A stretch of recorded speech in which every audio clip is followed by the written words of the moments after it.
Hey YouTube, Captain Marc here from Kings Landing Sport Fishing. Today I'm going to do a tech tip on how to tie a tournament fly rig. You may have heard about the tournament fly rig, and I'm going to teach you how to do that today. It's a great rig. I find it works much better when it comes to hooking up the fish and keeping that fish on the line. Before I do that though, I have a big favor to ask. If I can ask you to click the like button for this video and subscribe, it'd be fantastic. It really helps me out as an amateur content producer for YouTube. So with that, let's dive into what we need today to do this. Starting out, we need a quality fishing line. Personally, myself, I like to use a 50-pound fluorocarbon. I find the fluorocarbon line is much stiffer than monofilament and works exceptionally well. So 50-pound fluorocarbon is what I use. Next, we need our hooks. And you'll see I've got two hooks here. And you need both types of hooks to make this work. You need a number 1 or a number 2 treble hook. And you need a 4/0 or 5/0 octopus single hook. Those are the two hooks you need to tie this rig. In addition, I've got a small piece of tubing. This is just right from Home Depot in the plumbing section. I think it's 3mm inside diameter plastic or silicone tubing, and I'll show you why you use that later on. And then lastly, you need some beads. Myself personally, I like to use a 5mm bead. It's a smaller bead. I find I do not want to add extra weight to the rig by adding heavier beads. Some folks will use a 8mm or a 10mm bead. Personally, I don't like that. I find it weighs the end of the rig down too much. I like to use a smaller bead. I find it works very well. So with that, let's get started, and I'll talk you through what I do here as I'm tying the rig. So I've got a piece of fluorocarbon here, separated off already. And depending on if I'm tying for an 8-inch flasher or for, call it 11 or 12-inch flasher, really depends on how much line I start with.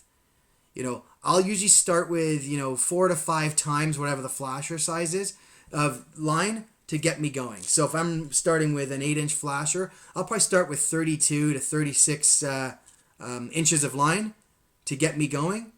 And then I'll talk to you a little bit later about how much I actually use, how long my leader lengths are for the particular flashers. So first thing I want to do is I want to grab the treble. The treble hook is the first hook to go on our rig. And I'll tie that to the line just using your favorite knot for tying a hook to the line. Myself personally, I use the uni knot, so I'm going to tie a uni knot right now onto this hook.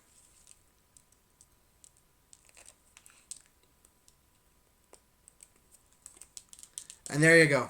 I've got my treble hook here with a uni knot. And it's all cinched down, and I can cut my tag end off. Next, this is where I need to add some beads. So, as I mentioned, I like to use the glow beads. So I'm going to add, in this particular case, I'm going to add 4 5mm glow beads.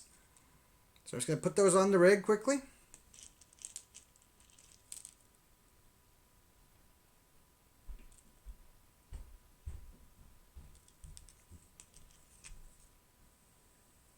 Sorry about this. It takes time to put those on. The line is small. And it feels like the hole in the bead is even smaller. So there we go. We got our 4 beads full in that treble. And like I said, I like to use the glow. Next, I've got my 4/0 octopus hook. Slide that on the line. And what I like to do is I like to basically leave about 2 beads free and then have 2 beads overlap with the hook collet. That's how I like to tie my rig. And what I do here is I tie a bait loop knot. So I'm not going to go into details how to tie the bait loop knot, except for I do 6 wraps to start, run the line back through the eye, and then I'll do another 6 wraps. And why I'm not talking about the bait loop knot is in the description for this video I will put an explanation as how to tie the bait loop knot. It'll help you out if it's a knot that you haven't tied before. Now I make sure I lubricate this. And I'll pull that through nice and slowly because I don't want to burn the fluorocarbon.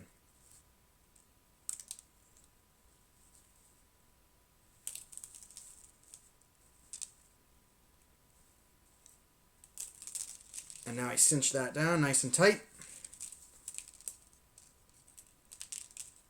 And there you go. Like that right there that is what most will consider the main part of a tournament tide rig. You've got your treble, you've got your beads, you got your single. Now, one of the things I like to do is I like to take that little piece of tubing that I get from Home Depot and I slide that on the rig. Couple of reasons. First of all, I find it keeps everything nice and straight when it comes to the line on that octopus hook. The second reason, though, is I take my trolling fly and I slide my trolling fly on. In this particular case, I've got a HotFish, which is a local company here in Ontario, Canada. I've got a HotFish Fly, their seducer pattern. I've got the HotFish Fly here. What you can see right now is my hook, I'm not sure if you can see that in the video, my hook is actually hanging down below the skirt. And I really don't want that. I want the hook to be camouflaged right at the bottom.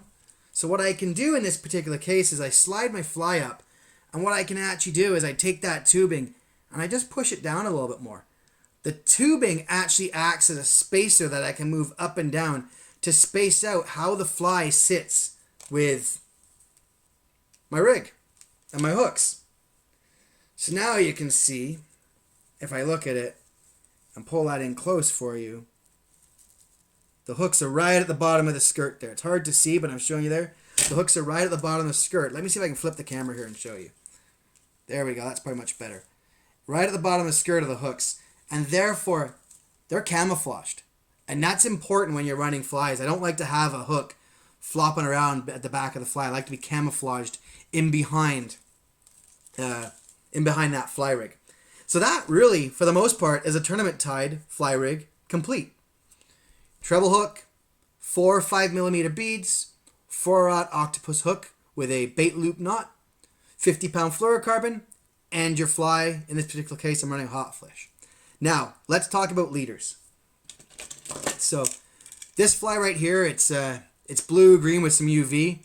This is a perfect mate for, I've got a UV two-face here, black dots on the back with UV slick, green dots on the front with UV slick. This is something I'll mate together.